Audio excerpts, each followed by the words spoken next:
안녕하세요. 대대배우입니다. 사고력이라는 말 많이 들어보셨을 거예요. 사고력 수업 또는 사고력 수학 이런 말들 많이 유행하고 있고, 사고력 수학 학원 같은 경우 또는 사고력 수학 교재 이런 것들이 되게 많죠. 근데 저는 개인적으로 이 사고력 수학이라는 용어에 상당히 회의적입니다. 사고력 수학이 되게 좋다라고 하면 그 좋은 사고력 수학 외에 왜 사고력 국어는 없고 사고력 과학은 없는 걸까요? 사고력 영어는 왜 없는 걸까요? 자, 사고력이라는 것이 수학이라는 과목에 크게 작용을 하기 때문이라고 저는 그냥 생각을 해요. 그것 때문에 사고력 수학이라는 말이 독보적으로 많이 사용되고 있고, 이 사고력 수학이 어떤 특정한 교과목처럼 지금 자리를 잡아가고 있는 것 같은데, 사고력 수학이라고 하는 것의 가장 기본이 되는 것은 사고력 과정을 수학 문제 풀이를 할 때 요구한다는 거겠죠. 그럼 이 사고력이라는 것이 무엇인지 한번 생각을 해봤어요. 사고력은 생각하고 궁리하는 힘이라는 사전적 의미를 가지고 있습니다. 그런데 우리가 사고력이라는 표현을 가장 많이 사용하는 경우는 문제를 풀 때, 즉 문제 해결을 할 때 사고력을 많이 요구한다라는 표현들을 많이 쓰게 되죠. 그리고 문제를 잘 풀게 하기 위해서 사고력을 길러줘야 한다라는 표현을 많이 쓰고 있어요.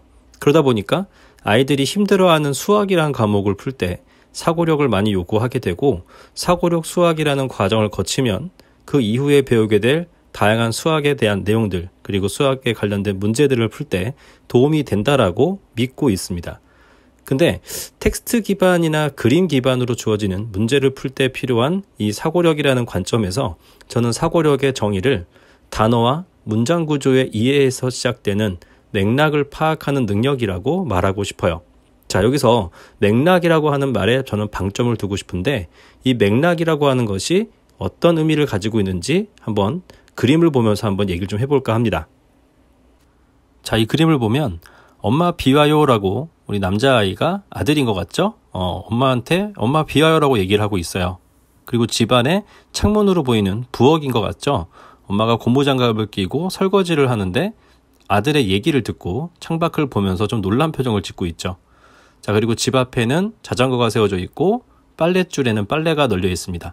자, 우리가 이 그림을 봤을 때 가장 먼저 이 아들이 엄마 비와요라고 말한 이유에 대해서 생각을 해보게 된다면, 먼저 빨래를 걷어야 되지 않겠냐라는 얘기를 하고 있는 것처럼 들릴 수 있어요. 하지만 이거는 일단 이 아이가 왜 이런 얘기를 했는지 눈에 보이는 형태 그대로 추정하게 된다는 거죠. 어쩌면 아이는 엄마에게 우산을 달라고 이 얘기를 하는 걸 수도 있고요. 자전거를 비가 올지 모르니 집에 들여놓겠다라고 얘기했는데 엄마가 그러지 말라고 얘기한 것에 대해서 원망스러운 얘기를 하고 있는 걸 수도 있어요. 그리고 어쩌면 이 집은 농사를 짓는 집인데 비가 많이 오는 날 모내기를 하기로 했어요. 그래서 비가 오니 우리 다 같이 모내기를 하러 가자고 말할 수도 있는 겁니다. 자, 어떤 상황인지 앞뒤 맥락이 없는 상황에서 이 그림을 그대로 놓고 해석하기에는 무리가 있다는 거죠. 자, 다음 그림을 한번 보시죠. 자, 두 가지 그림이 나오고 있고요. 요즘에 흔히 집에서 보실 수 있는 광경이죠. 첫 번째 위에 있는 그림부터 보면 엄마가 음료수를 들고 지금 뭐하니? 라고 하면서 온화한 표정으로 아이를 바라보고 있고, 아이는 어머니를 뒤돌아보고 있는 모습입니다. 자, 밑에 있는 그림을 보면 엄마가 약간 화가 난 표정이죠. 손에 아무것도 없고 오히려 옆구리에 손을 얹고 약간 격앙된 느낌의 그 음성지연이 되는 듯한 말투겠죠. 지금 뭐하니? 이러고 있는 표정입니다. 아이는 역시나 컴퓨터 앞에서 뒤를 돌아보고 있어요. 쉽게 떠올릴 수 있는 얘기는, 자, 위에 있는 그림 같은 경우에는 아이가 공부를 하고 있었고 엄마는 간식을 갖다 주고 있는 장면이고요. 지금 뭐하니? 라는 얘기는 그냥 아이를 부르는, 그리고 지금 어떤 공부를 하고 있니? 라는 정말 궁금한 질문일 수도 있는 그런 말들로 느껴질 수 있겠죠. 자, 밑에 있는 그림은 내가 하라는 걸 하지 않고 딴짓을 하고 있었다라는 식으로 생각을 할 수 있는 거예요. 자, 그런데 이렇게 한번 생각해 볼까요? 저 방은 원래 아이의 방이 아닙니다. 아버지의 서재인데 저기서 아이가 뭔가를 컴퓨터 앞에서 하고 있는 거예요. 그랬더니 간식을 가지고 아들의 방에 갔었던 엄마가 집안을 찾다가 아버지의 방에까지 오게 된 거죠. 그래서 지금 뭐하니라고 묻고 있는 걸 수도 있어요. 밑에 있는 그림은 아버지 방에서 몰래 컴퓨터를 하고 있다가 걸린 모습일 수도 있고, 아니면 여기 가지 말라는 방인데 들어가 있다고 엄마가 뭐라고 하는 걸 수도 있는 거예요. 아니면 딴 걸 시켜놨죠. 설거지 해놔. 내가 용돈 줄 테니까 설거지 해놔라고 했는데 설거지 하지 않고 저러고 있는 모습에 화를 내고 있는 걸 수도 있는 거예요. 근데 우리는 어떻게 생각했죠? 단순히 컴퓨터 앞에서 게임을 하고 있었을 것이다. 게임은 엄마가 하지 말라고 하는 것이었으니까 화를 내고 있다. 이런 생각을 하기 쉽다라는 거죠. 이건 우리가 가지고 있는 기본적인 우리의 경험치에 따른 맥락 때문에 생기는 오류일 수 있다라는 거예요. 그렇다면 이런 맥락의 오류를 어떻게 하면 범하지 않을 수 있을까? 당연히 지금 같은 경우는 이 두 가지 그림 전부 다 앞에 엄마 비하여도 그렇고 지금 이 그림도 그렇고 이 전 상황에 어떠한 관계를 맺고 있는가 그리고 어떤 대화가 오고 갔는지를 알고 있어야 맥락의 오류를 범하지 않겠죠. 자, 이 그림은 고등학교 3학년들 화법과 작문책에 나오는 그림입니다. 맥락의 오류를 범하지 않기 위한 스킬을 길러주는 그런 단원인 것 같아요. 자, 그러면 이러한 맥락이 실제 우리가 접할 수 있는 다른 문제들에서는 어떻게 이해될 수 있는지 한번 예시를 들어서 보여드리도록 할게요. 자, 지금 보시는 거는 초등학교 1학년 대상의 수학 문제입니다. 자, 50부터 59까지의 수 중에서 10개씩 묶음의 수가 낱개의 수보다 작은 수는 모두 몇 개입니까? 저는 사실 이 문제를 처음 봤을 때 도대체 무슨 얘기일까라는 고민을 되게 많이 했어요. 하지만 문제를 읽어가면서 이러한 말들이 어떠한 의미를 갖는지 생각해보게 됐고 결국 풀 수는 있었지만 사실 이 문제는 이 교과 과정을 겪은 초등학교 1학년 친구들은 바로 답을 내는 그런 문제입니다. 어떤 부분 때문에 가장 어려웠다고 생각이 드시나요? 자, 초등학교 1학년 자녀를 두신 분들은 아마 이 문제를 아실 거기 때문에 자, 그렇지 않으신 분들은 분명히 10개씩 묶음의 수라는 말과 낱개의 수라는 말에서 한 번은 브레이크가 걸렸을 겁니다. 이게 도대체 어떤 의미로 사용되는 말인지 이해하실 수 없었을 수 있어요. 저도 그랬으니까요. 자, 이게 왜냐면 우리가 이런 숫자들을 배울 때 실제 사용하지 않았던 용어들이에요.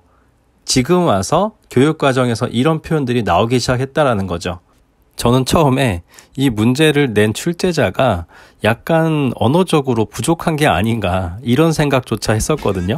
자, 근데 이 문제의 해설과 정답을 보시면 아마 생각이 조금 바뀌실 겁니다. 10개씩 묶음의 수라는 것은 10의 자리 숫자를 뜻합니다. 그래서 10의 자리 숫자인 5를 지칭하는 말이 되고요.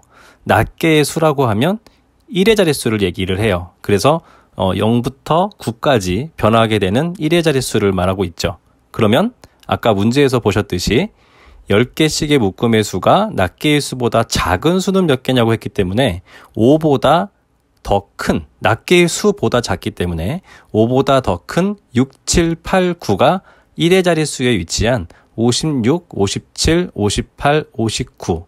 컴마가 하나 빠졌네요. 자, 4개입니다. 이렇게. 10개씩 묶음의 수라는 말과 낱개의 수라는 말은 이 문제에만 일회적으로 사용된 용어가 아니라는 거죠. 이 용어들은 실제 교과서에 그대로 소개가 되어 있고 아이들이 10의 자릿수와 1의 자릿수를 구분해서 말할 수 있고 이해할 수 있도록 이러한 표현들을 사용하도록 지침이 나와 있어요. 지금 보시는 이 자료 화면은 부산광역시 교육청에서 초등학교 교사들을 대상으로 배포된 2015년 개정교육과정 토바보기라는 파일에 수록되어 있는 내용입니다. 두 자릿수를 10개씩 묶음과 낱개로 나타내게 함으로써 위치적 기수법의 기초 개념을 형성하게 한다. 자, 이 얘기가요. 우리가 이 문제를 처음 봤을 때 이해하지 못했던 바로 그 부분이죠. 이렇게 이미 학습된 상태여야지만 이 문제를 쉽게 이해할 수 있다는 거예요. 이게 문제를 읽고 이해할 때 필요한 개념이 필요한 그런 맥락이라는 거죠. 이 개념이 문제를 이해하기 위한 맥락으로 작용을 하고 있다는 거예요. 자, 그러면 초등학교 수학 문제 말고 중학교 수학 문제로 한번 넘어가 보도록 하겠습니다. 이 문제는 중학교 1학년 첫 번째 단원에 나오는 최대 공약수와 최소 공배수에 대한 문제입니다. A급 수학 A스텝에 나와 있는 문제고요. 자, 문제 보시면 A스텝이라고는 하지만 중학교 1학년 거니까 왠지 쉽게 푸실 수 있을 것 같죠. 쉽게 푸실 수도 있을 거예요. 근데 자, 우리 중학교 1학년 친구들 입장에서 한번 생각을 해보죠. 어려워하는 친구들이 꽤 있을 거예요. 자, 최대 공약수와 최소 공배수를 소인수 분해해서 확인해 보는 방법을 이제 막 배운 상태입니다. 그런데 이 친구들이 A와 B의 합의 값만을 가지고 두 자연수의 값을 각각 구해야 되는 상황이고요. 최대 공약수와 최소 공배수 값을 알려는 줬어요. 자, 그럼 이 문제를 풀 때 왜 이 문제에 대한 접근이 쉽지 않을까요? 최대 공약수와 최소 공배수가 A와 B의 어디에 최대 공약수가 들어있는지, 어떠한 모습으로 위치하는지, 그리고 A와 B의 최소 공배수를 어떻게 표현할 수 있는지, 이러한 구조에 대한 개념 이해, 그리고 그 개념 이해를 바탕으로 이 문제를 이해하고 풀어낼 수 있는 사고력이 작용하지 않고 있기 때문이에요. 제가 말씀드린 사고력의 정의, 저의 정의죠. 여기서 자연수, 두 자연수가 갖는 최대 공약수와 최소 공배수에 대한 관계에 대한 개념이 형성되어 있지 않아서 이 문제를 이해하기 위한 맥락이 부족했던 거예요.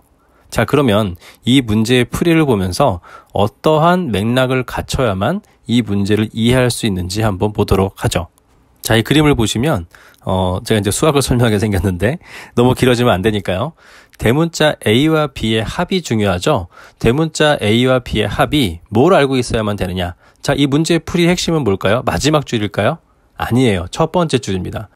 첫 번째 줄의 구조를 알고 있어야 마지막 줄에 있는 A와 B의 합의 표현을 만들어낼 수 있어요. 물론 합의 표현을 만드는 것도 중요하긴 해요. 근데 A와 B의 구조를 알고 있어야 하기 때문에 첫 번째 줄에 대한 표현이 정말 중요해요.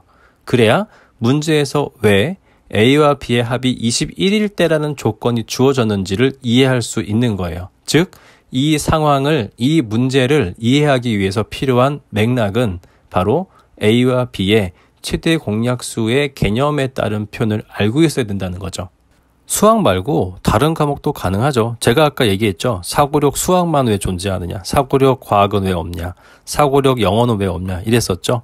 사고력 과학 한번 볼까요? 과학에서는 어떻게 사고력, 맥락이 작용하고 있는지 확인해 보도록 하겠습니다. 이 문제는 중학교 2학년 빛과 파동에 대한 문제입니다. 이 문제를 풀기 위한 맥락이 뭐냐면 바로 원시와 근시의 정의, 증상, 교정 방법, 그리고 주로 나타나는 대상, 그리고 안구의 모양입니다. 자, 이걸 알고 있으면 풀 수가 있는데 사실은 하나만 알고 있어도 다 풀릴 수 있는 문제이기는 해요. 다 알면 좋겠죠? 이 문제는 심지어 옳은 것을 모두 고르면 이란 문제예요. 자, 이 문제 정답은 3번과 5번입니다. 즉, 이 문제의 출제자가 의도한 문제풀이의 맥락은 근시와 원시의 차이점을 명확히 알고 있느냐죠. 이렇게 어떤 문제를 풀기 위해서 필요한 맥락 파악은 바로 개념 학습이 기본이 돼야 되고 그 개념 학습을 바탕으로 사고 과정의 연속이 진행되게 되는 거예요. 우리가 흔히 어렵다고 얘기하는 복합 개념 문제가 바로 이러한 맥락 파악을 하는데 필요한 개념을 여러 가지로 요구하고 있고 그러한 개념들을 우리가 잘 조합해서 문제 해결의 사고 과정으로 이어나가는지를 확인하는 문제들인 거죠. 자, 사고력은 단어와 문장 구조의 이해에서 시작되는 맥락을 파악하는 능력이라고 했어요. 오늘의 결론, 학습에서의 사고력은 맥락 파악이며 개념 학습이 곧 문제 해결의 맥락을 형성해준다 입니다. 자, 오늘도 긴 시간 시청해 주셔서 감사합니다.